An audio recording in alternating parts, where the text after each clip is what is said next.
چنے کی دال کا کمال۔ ایک گاؤں میں چھوٹو نام کا ایک ننھا بچہ اپنی نانی اماں کے ساتھ رہتا تھا۔ چھوٹو کو کھانے میں صرف بریانی، پیزا اور برگر بہت پسند تھے۔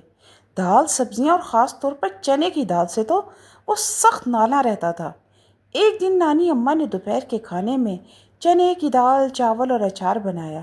چھوٹو نے پلیٹ دیکھتے ہی ناک سکوڑ لی۔ یہ کیا نانی، چنے کی دال؟ یہ تو بیماروں کا کھانا ہوتا ہے۔ نانی اماں مسکرائیں۔ بیٹا، یہ دال چھوٹی ضرور ہے مگر اس میں بڑی طاقت چھپی ہے، تم ایک دن خود دیکھو گے۔ چھوٹو نے منہ بنایا اور کھانا کھانے سے انکار کر دیا۔ نانی نے بھی زیادہ زور نہیں دیا۔ اگلے دن گاؤں کے اسکول میں ذہانت کا مقابلہ تھا۔ جس نے جیتا اسے سائیکل انعام میں ملنی تھی۔ چھوٹو نے سوچا یہ تو میرے بائیں ہاتھ کا کام ہے، مگر جب سوالات شروع ہوئے تو چھوٹو گڑبڑا گیا۔ دماغ ساتھ نہیں دے رہا تھا، آنکھیں نیند سے بوجھل تھی اور زبان بھی اٹک رہی تھی۔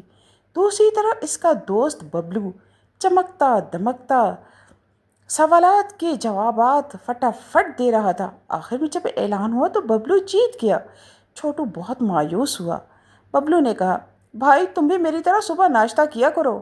آج میں نے نانی کے ہاتھ کی چنے کی دال کا پراٹھا کھایا تھا، وہی دماغ کو تیز کرتا ہے۔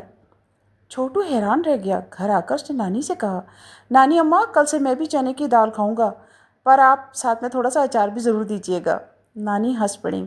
ارے واہ، اب آیا نا اونٹ پہاڑ کے نیچے۔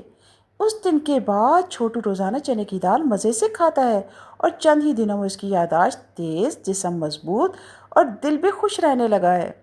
اگلے ہفتے میں چھوٹو نے سب کو پیچھے چھوڑ دیا اور ایک نئی سائیکل جیت کر نانی اماں کو سلامی دی۔ تو دوستو، چھوٹی چیزوں کو کم مت سمجھیے۔